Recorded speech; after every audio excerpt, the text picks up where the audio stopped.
Hello and welcome to the River Cruising Masterclass. I am Sydney, your host extraordinaire if I don't say so myself. Today, for those of you who are listening on to do the video form on YouTube, I've got this super amazing Easter sweater just in time for the season. I do have matching outfits for all seasons, just so you know. Easter isn't special. Wait till you see my Cinco de Mayo outfit. So I am again taking a tiny detour from our series. I like to do two and then kind of take a little break just because I also get a little bored of hearing about all of them. So one of the things that's come up a lot, I was on Reddit a couple of weeks ago and there was something about it, and I asked them what was the main reason that someone doesn't go on a river cruise? And one of the things that just surprised me to death is how many people are worried about river cruise water levels. So I had to do some research on this. I even did a blog post on thepoodlebooked.com because this has never been a concern for me. As someone who does it, I know that there's so many guardrails in place. It never really just came up. And so we're going to talk through this. I reached out to a couple of cruise lines to get some specific information on how often does this actually happen and where the real concern and worry could and should be. So let's talk about it. Water levels, right? Specifically, is my river cruise going to get canceled? Is there a huge risk? And should I even book one because of this? If you Google this topic, and as I said, on Reddit, it sounds terrifying because you're going on a river cruise for a specific reason. So today we're going to talk about what really happens, how often it happens, what a disruption may look like, and how to plan smart so that this is not something you have to stress about because, spoiler alert, the reality is very different than what the internet and the news makes it sound like. So the first thing is, do river cruises actually get canceled because of water levels? The short answer is almost never. Full cancellations are extremely rare. What does happen sometimes is itinerary adjustments, not cancellations. But let's just talk real data. So for example, Viking river cruises, less than 2% of all cruises have been affected by this. For Uniworld and Ama, it's less than 5% on a normal year will have a disruption because of water levels. And Avalon, it's usually less than 1%. And okay, I will tell you the exception though. In Ama Waterways, when I emailed them, they said it. The only time they've had anything worse than 5% is in 2018 when they had an extreme drought, and 13% of river cruises were affected by this problem. But let's think about that. In an extreme drought, only 13% had a serious disruption. So in a normal year, 95% of cruises run exactly as planned. That's an A. We're not even talking oh, that's an A minus. No, it's just a solid A. And so this is why I tell clients that it's not as big of a problem as it makes it sound online. River cruising wouldn't exist if water levels were constantly happening. If you get into some groups, they'll, it's worst case scenario or it happened to them. And I get it. It's not that it doesn't happen to people. And when it does happen to people, we're talking 150 people per cruise, per river cruise. And you probably got about, let's say 20 ships minimum that it's going to affect when it happens. And so I just say, these companies are not running billion-dollar operations on something that fails every summer. It's not successful because usually if something happens, if there's a huge disruption, they have to eat a certain cost and usually try to rebook you and give you some sort of credit. And they can't do that if it's happening all the time. Okay. So what we're going to talk about now is what a disruption actually means and what it looks like. So this is the biggest misunderstanding and probably one of the biggest fear points. When people hear your cruise has been disrupted, they immediately go to my trip is canceled, Am I stuck somewhere? Did I just waste thousands of dollars? And usually this isn't what it means. So the word disruption does not mean cancel trip or a ruined vacation or chaos. It just means they've had to adjust logistics to keep your trip going.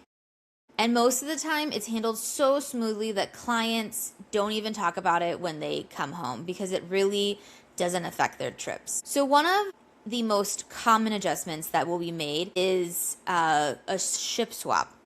So I have had clients who were sailing on the Danube River and the low point of the water, let's say, is near Passau. Your ship can't safely pass this section. So instead of canceling your cruise, what the cruise line will do is, because almost every cruise line, the ships are identical, they will position in another identical ship on the other side of where the low water is. And you get off your ship, you do a full day of tours, and you board a ship that night and you are in the exact same room. Your luggage is there and you honestly can't even tell. The staff is with you. So you don't even get a new staff.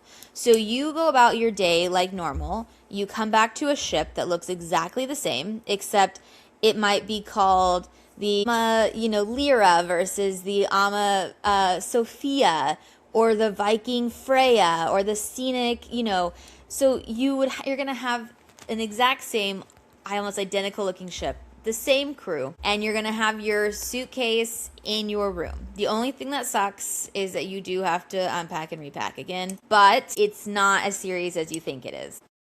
As I say, I did have a client who had this happen to them. They barely noticed anything wrong. It was super well handled. So you don't have to make this into as big of a deal as it is.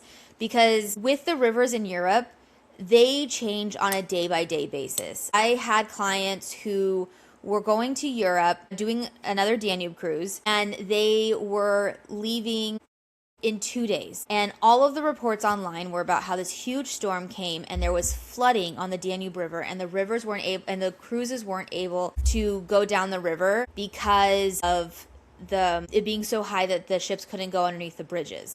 2 days later, when my clients got to Budapest, the rivers were completely fine, had already gone down, and they were able to sail like nothing had happened. And those people who were there 2 days earlier, what they did is they just took a bus from Budapest to Slovakia, which would be the next stop on their trip, which is only like 2 hours, did a full tour, got on their ship, and continued on like nothing had happened. So that's where I'm kind of telling you that these changes aren't going to be as serious as you think they are. And so, as we talked about, there could be a short bus transfer, but this doesn't sound as crazy as it is. You're not on a tour bus all day. You didn't lose your cruise experience. Because if you've ever actually mapped how far things are apart from each other, it's not as far as you think it is. I did that for the Rhine River when I went on it. I did Basel to Amsterdam, and if you did it on the train, it's like a 6-hour train ride, because you're not going as far as you think it is, but you're able to just experience all those cute little cities and towns within it. So you get to do a full-on experience like that. And so that's where it's like you're maybe going to be on a bus for an hour or two to make up that time so that you can continue on your river cruise, and you will again have your luggage handled for you. There's going to be a guy that's going to go through everything, because this is where these river cruise companies have these contingency plans all the time in place. So is it ideal? No. But is it trip ruining it? No. Well, it is if you make it. My grandfather had this saying where it's a sick cat that can't hold up its own tail. So if you want to let having this sort of minor problem ruin your trip for you, it will. But if you are able to go with the flow, if you are able to just understand that this is no one's fault, it's Mother Nature, and understand that the cruise line is going to do everything it can to make sure you still have the best vacation, you will. And I can guarantee that. You'll be fine. It's one of those things where I get... Anyways, okay, so the next part of this is going to be port changes. So sometimes if there is a issue with the water, they might just like rearrange the cruise so that you still get to have a full experience, but you'd miss a port because of what's going on. However, this isn't as negative as you think it is because they're not canceling a stop. They are. Now, not all of the changes are going to be exactly the same. So instead of, ending in Passau, they might change up your in port or your beginning port or even your middle ports. This isn't a bad thing. So just because it's not the port on the itinerary doesn't mean that you aren't going to have an amazing time. As I have said before, sometimes my most unexpected places were the ones I enjoyed the most. So if your itinerary had planned to stop in one town, but due to water levels, the dock had to stop somewhere nearby, they're going to probably swap to a different port. Example, instead of one of the smaller villages, you might end up at a slightly larger town or one that's easier to access based on the water levels. You're still going to have, your tours, wine tasting, cultural experiences, all the things that you were going to have, but you're able to experiencing something unique. Because let's look at it. How many people on a river cruise are able to stop at this itinerary if it's unique and almost one of a kind? You are getting something special. You're not being punished. Like, isn't that just a way to look at it? I don't know. I could go down it. Okay. So what's happening behind the scenes when this happens? This is the part that most people don't understand. River cruise lines have full operations team, real-time river monitoring, and contingency route plans 24/7. They're watching the water depth, the weather patterns, the upstream conditions constantly. You might be hearing about a news article, but they've already done 3 different ways of contingency planning if something does go wrong. There are currently some water issues right now, and what they did is they just left the port a day early so that they didn't get stuck. And so the cruise started, excuse me, the cruise started at a different starting point, and the cruise line bussed people from where they were supposed to start to where the cruise was because they didn't want to affect the rest of the trip. So these are things that they're doing. Now, this means that Plan B has already been built before you've even determined that there's a problem, and also C and D. Now, they are going to be focused on making sure that you have the best experience. So they're going to be repositioning the ships, arranging the transfers, and adjusting itineraries. Now, on top of that, you also have a designated travel advisor who is going to be in constant communication with the cruise line to determine what is going on, how that is going to be adjusted if there's issues, if they see the weather patterns changing. I'm on the websites checking all the different weather patterns to see how it's going to affect your trip and what is going to happen. And if it is an issue, there is travel insurance that specifically covers if you've missed ports on your cruise to reimbursement. It is an additional cost. I don't see it as like 100% worth it, but if there is these sort of issues, that is usually covered by insurance, depending on certain things. I like to put a little caveat because it depends on what travel insurance you have and what you're looking at getting. But this is where having a travel advisor is great to be that person to connect with all of these pieces, because I'm doing all the work and spending all the time checking all of those things that you don't want to, but you are stressed out about, if we're being honest with ourselves. So I'm here to support in all of those pieces and giving you those updates when I have them so that you don't feel stressed but relaxed about your next vacation. So this is kind of what we've been talking about. It isn't as scary as you think it is. It isn't going to be like this life-altering thing. And if it is, it happens to less than, on an average, 3 to 5%. And that is where it's like a major disruption. Okay, so let's talk about when this happens. Now, I'm going to give a caveat here that they're going to give these generic times, but I don't want you to go on a river cruise during these times because they say it. Because again, we're talking about 3 to 5% of cruises a year. It most likely won't even happen. Just wanna keep that in mind. All right. So the main risk is going to be when everyone wants to travel, which is August to October, because you're going into fall. They haven't had the rain. They've been in the summer. And the main risk areas are going to be like Passau and Regensburg or near the Rhine Gorge on the Rhine River. So the peak risk, of course, is going to be into early October. Now, on the opposite end, in spring, in April and May, when is also everyone likes to travel because it's the cusp season, right? Is where you have high problem or high water from snow melt and rain, and the issue becomes getting the river cruises under the bridges because ships sometimes can't pass them. I will tell you that this resolves faster and it's less disruptive. Now, I was gonna say, so not that river cruising is risky, and there are certainly weeks that have like slighter odds. But again, it's still very rare. And if you talk to all of your friends or family or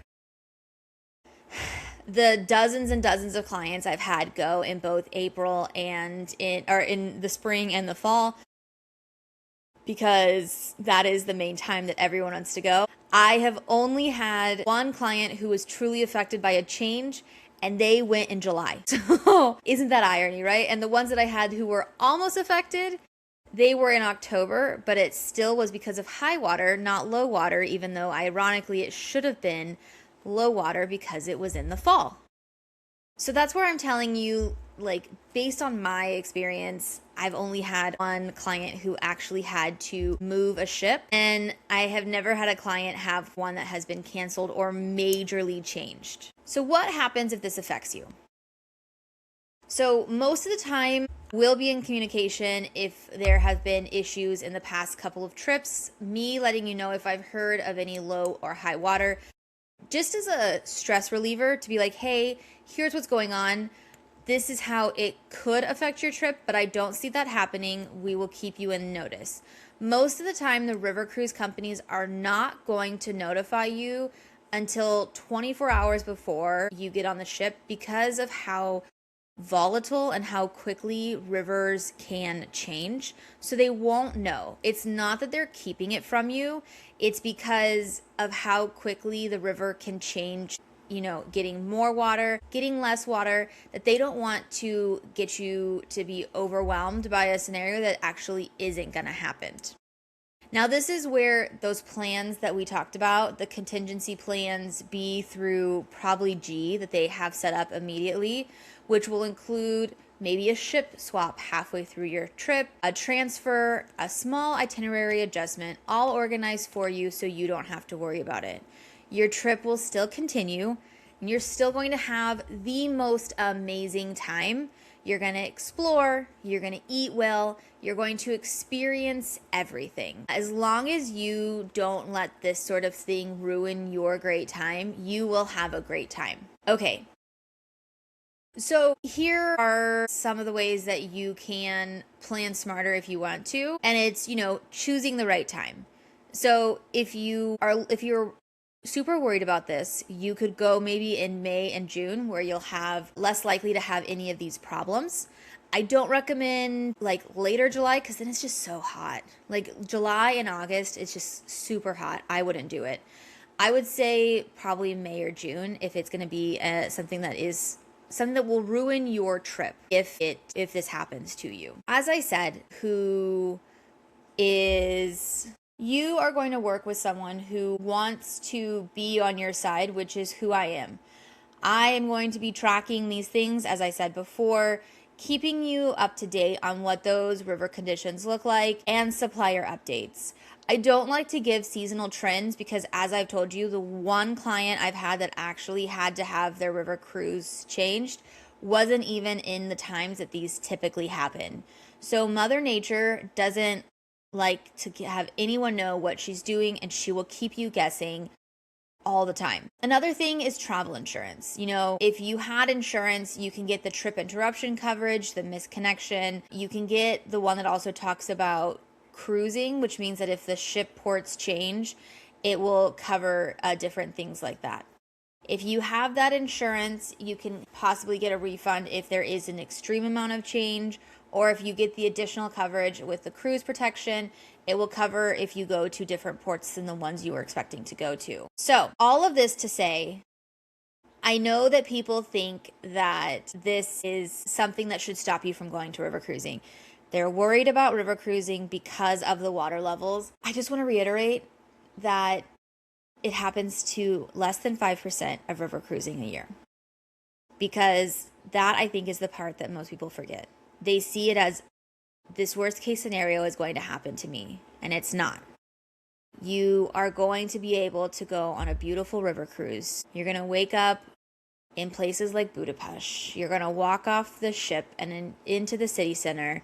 You're not going to have to deal with the packing and unpacking. You're going to be able to see the castles, the vineyards, the small towns, all with less than 190 people on board. And you're going to have the most amazing time. And if it does affect you and you have to pack once in a 7-day trip, that is still less than you would have to pack to be able to see all 7 cities that you are going to see on a river cruise. You are trading this very small chance of an adjustment for the ability to be able to sail through these beautiful cities and explore these countries without having any of the stress and being able to have all of those places. Because let's be honest, this probably, if you want me to open a can of worms, isn't the most stressful part of your trip, even if it happens. Because if you're flying internationally, you're going to have to deal with delays or misconnections, which I also am here to help with and is 100% what I want to do with my time. And I do it with my clients where I'm making sure that there is an issue or you do miss a connection, that we're finding that alternative so that we can try to troubleshoot and get you home as soon as possible. But with river cruising, we're talking about a wonderful way to explore these beautiful cities without having to pack and repack every day. There is less than a 5% chance that your trip will be affected by extreme high or low water. And these river cruise companies have built contingency plans so that you are not affected by this if you do have a slight issue. I appreciate the concern, and I hope that maybe this is something that you either hadn't thought about or something that has stressed you out in the past, that maybe this has kind of helped alleviate that in terms of just that piece of it, of how little it actually does. I kind of relate it to the news and how the news makes everything sound so scary all the time, because that's what sells. When you see that sort of thing and it talks about how dangerous places are, that is what makes you continue to watch. It's what makes you continue to go onto their website and look for more information on it. But if you go to those places, you realize that that's just a super small part of the population, and it's not truly the full story that you will see. So with that, I just want to tell you, thank you for listening to the River Cruising Masterclass. I hope this has been an episode that you've enjoyed on the river levels and how it won't affect your next journey. I'm manifesting it for you. I don't think it will. Next week, we're going to continue on our full series on the river cruising. I will tell you, just as a secret, I have added one. So now we are on to 16. So there will be a 16th out of 15. I will tell you, I'm super excited on that part. I'm having the CEO of the company come on and talk about them on top of me doing my own personal review of it based on what's out there. Because when I reached out, the CEO was like, yes, I would love to, which makes my little heart pitter patter. But that's coming in the next couple of months. Thank you so much again for listening. I am Sydney. If you have any questions for me on river cruising or any other part of your next vacation, you can reach me at Sydney@thepoodlebookedit.com, on Facebook and Instagram at Travel Advisor Sydney, or on YouTube under The Poodle Booked It. I appreciate you so much for listening or watching this. It brings me a lot of joy to know that people are enjoying this and like to hear me talk, I guess. And with that, I will let you go, and I hope you have an amazing Easter.